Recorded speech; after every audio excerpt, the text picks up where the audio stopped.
How's it going, everybody? It is I, Waddy McFly, coming at you with another video. Now, I'm gonna say this up front. I'm not claiming to know everything. I'm not claiming that if Hollywood came to me and said, Watson, here's $1 million and a remake, and we want you to make a fantastic movie, that I wouldn't screw it up as well. I'm an editor out in LA. That's about as the knowledge that I know. I've made a few films on my own, but I'm no way saying that I could make a film better than these filmmakers. It's always easier to criticize than to actually go out and do it. The first movie I want to talk about is Suicide Squad. Now, this had so much pressure going into it, and they had reshoots, they had, apparently tons of technical stuff on set that was going on, disagreements. So what we got, I've heard people say they really enjoy it. What did I think about Suicide Squad? I preferred Batman vs. Superman over Suicide Squad, if that helps you in understanding where I'm coming from. The problems that I had with Batman vs. Superman are a little more story and harder to change, while I think with Suicide Squad would have been actually a lot easier to change. There's 3 or 4 things that I think, if changed, could have made Suicide Squad a better movie. Number 1, the whole beginning of this movie.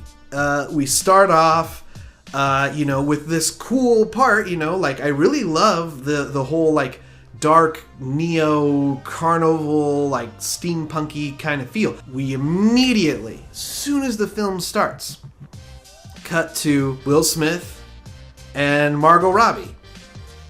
And then after that, we come back to the leader, the head of the Suicide Squad, whatever, showing up to the dinner to talk about that she wants to make a Suicide Squad. So this is my problem.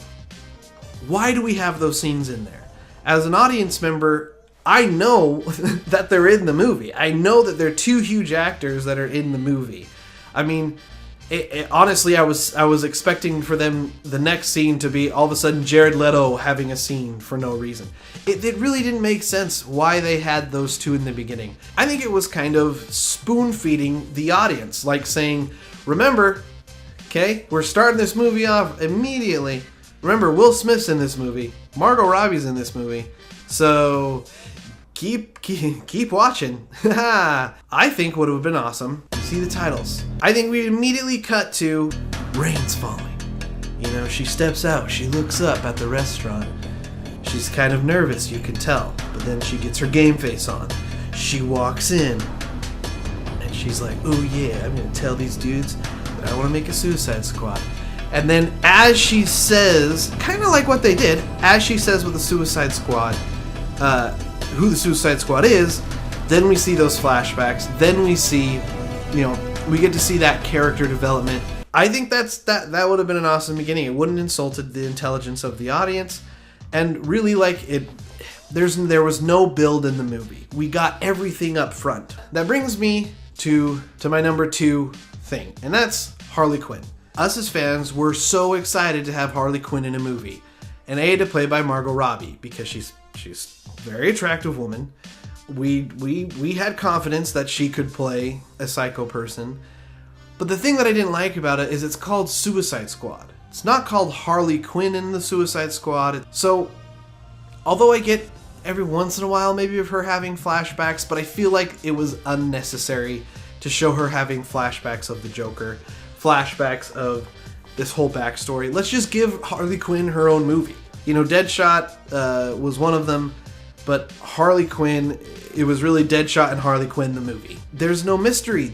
We go to the films to be suspended in disbelief, but if we're told everything about a film, and if we're not left any mystery or things to figure out on our own, then it just becomes boring. My number 3 and my final thing, there's a few little things, my third one, and of course I'm saving it to the end because it was probably our biggest reason why we were excited to watch it, and why a lot of people were really let down, and that's the Joker.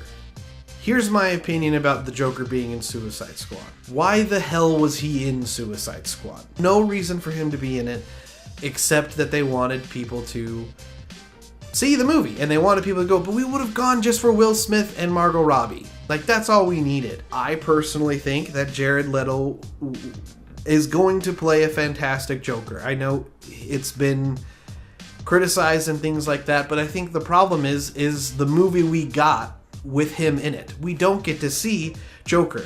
Yes, we get he's psychotic.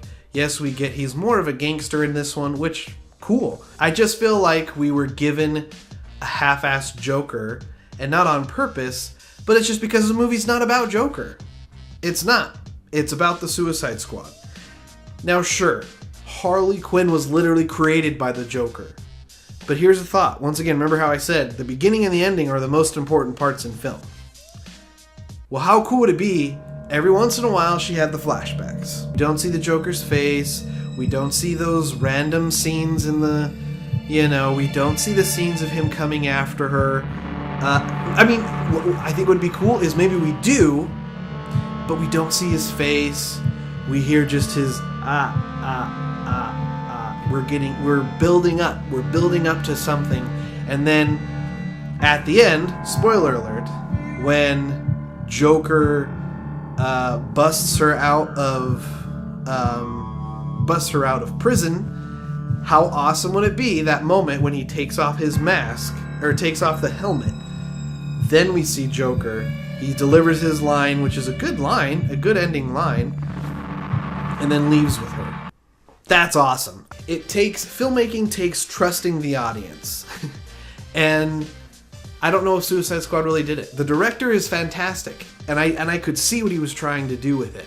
But I could tell there was a lot of meddling hands with it, and I know the producers were probably on top of him, making sure this movie was how they wanted it. And the sad thing about Warner Brothers is they have a track record of doing that. They have a track record of not trusting their filmmakers, not trusting, and kind of feeling like they are the ones that have the creative juice sometimes, when it's like, then why hire a director? So, just to recap, I really think the beginning could have been tweaked just a little bit to give it a more stronger ending and not being spoon-fed to the audience. 2, I feel like Harley Quinn should have just been given her own movie.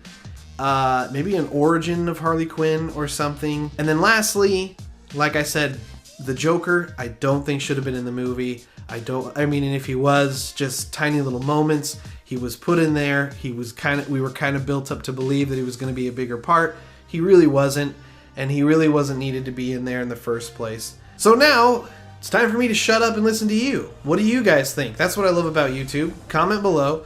What did you think about Suicide Squad? Jump down in the comments and talk about it. Be sure to like, comment, and subscribe.